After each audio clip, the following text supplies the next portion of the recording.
Good morning friends. 100 शब्द प्रति minute dictation start.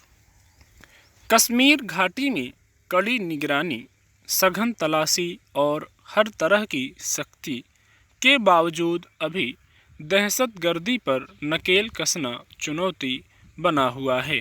जब तब वहां आतंकी घटनाएं हो जाती हैं, घात लगाकर सुरक्षा बलों के काफिले पर हमले किए जाते हैं, जिसमें अक्सर कुछ जवान हताहत हो जाते हैं।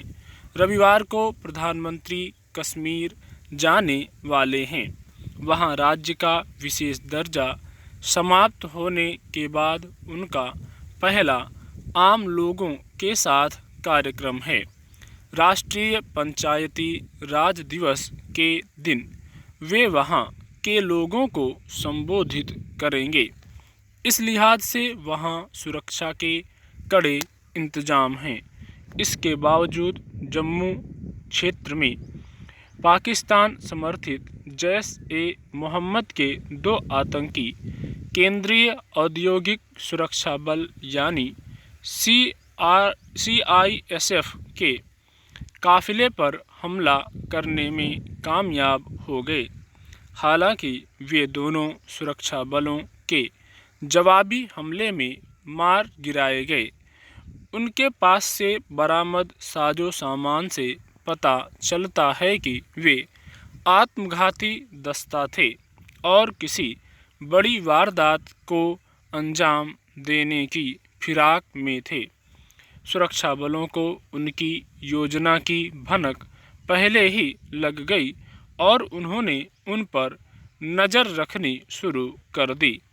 इस झुंझलाहट में उन्होंने CISF की बस पर ग्रेनेड और बंदूक से हमला कर दिया। उसमें एक अधिकारी की मौत हो गई और कुछ सैनिक घायल हो गए। बताया जा रहा है कि सांबा क्षेत्र से इन दोनों ने भारतीय सीमा में घुसपैठ की थी और वे किसी बड़ी घटना को अंजाम देना चाहते थे।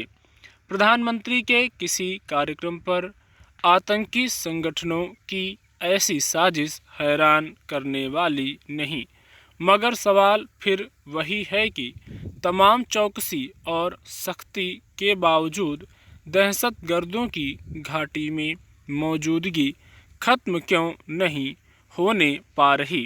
कैसे वे घुसपैठ करने में कामयाब हो जा रहे हैं। पाकिस्तान से लगी सीमा पर सख्त पहरेदारी है। घाटी में उन्हें पनाह देने या फिर वित्तीय मदद पहुंचाने वालों के खिलाफ सख्त कार्रवाई होती रहती है।